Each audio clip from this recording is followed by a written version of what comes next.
بسم الله الرحمن الرحيم.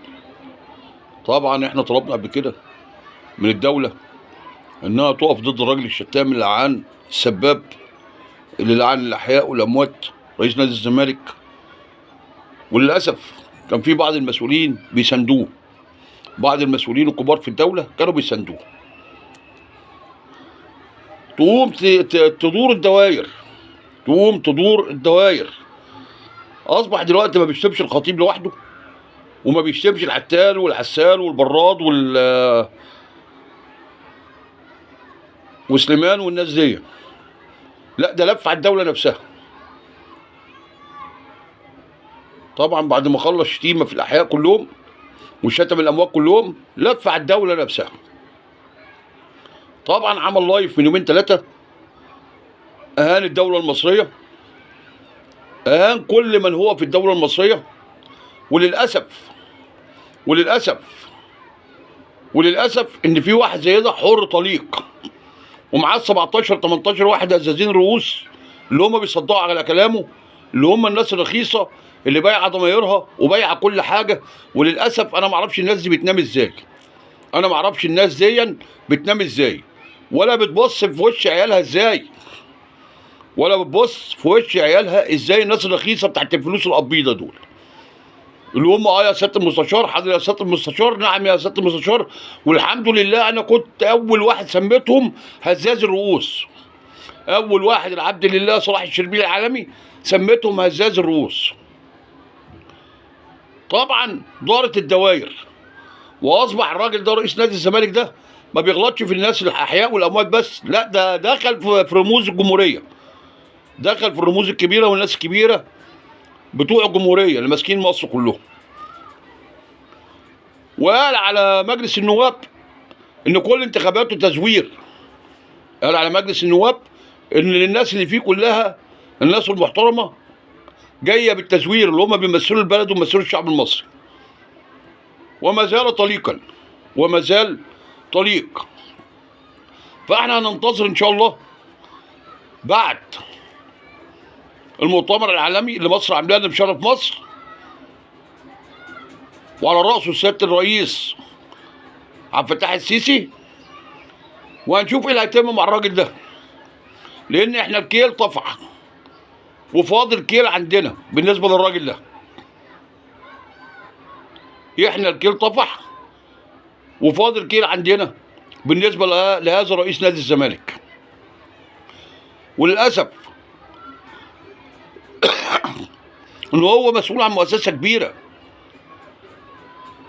مسؤول عن مؤسسه كبيره، لكن الراجل دون لا يصلح ان هو يشتغل عجلاتي. وهنشوف الناس هتعمل معاه ايه بعد المؤتمر.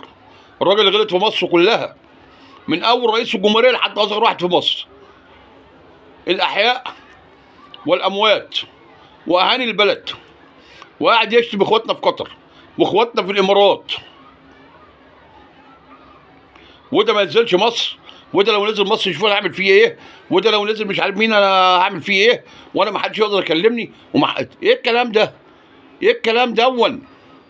انت فين يا دوله؟ انت فين يا دوله من هذا المخبول؟ انت فين يا دوله من هذا المخبول؟ ما فاضلش حاجه تانية يعملها بصراحه، ما فاضلش حاجه تانية يعملها بصراحه. عمل كل حاجه سيئه. ده البني ادم الوحيد اللي لو مات محدش هيمشي وراه والناس هتقول ده كلب وراح. ده البني ادم الوحيد اللي لو مات محدش هيمشي وراه والناس هتقول ده كلب وراح ومحدش هترحم عليه. ونشد الدوله المصريه وقاده الدوله المصريه اتخاذ كافه الاجراءات والتدابير ضد هذا المخبول اللي بيحرض الناس تنزل الشارع، والعمال اللي فلوس نادي الزمالك كلها تحت ايده، واللي مش تحت ايده هو خده. واطالب وزاره الشباب والرياضه، كنتوا انتوا طلعتوا قبل كده نصايب في نادي الزمالك، ايه اللي حصل فيها؟ المليارات المسروقه والحاجات دي ايه اللي حصل فيها؟ ومين اللي خدها؟ نرجو كشف الحقائق، نرجو كشف الحقائق. لان كده العمليه بقت سلق بيض كلها، وهو حركهم قدام الناس، حتى الناس اللي كانوا بيساعدوه، حتى الناس اللي كانوا بيساعدوه. نادي الزمالك بقى له شهرين بس في مرتبات العمال وتجديد لاعبين وعقود لاعبين، والاخر يقول انا اتصرفت. طب انت اتصرفت منين؟ انت عامل جمعيه مع ام علي وقبضتها ولا ايه؟ اتصرفت منين؟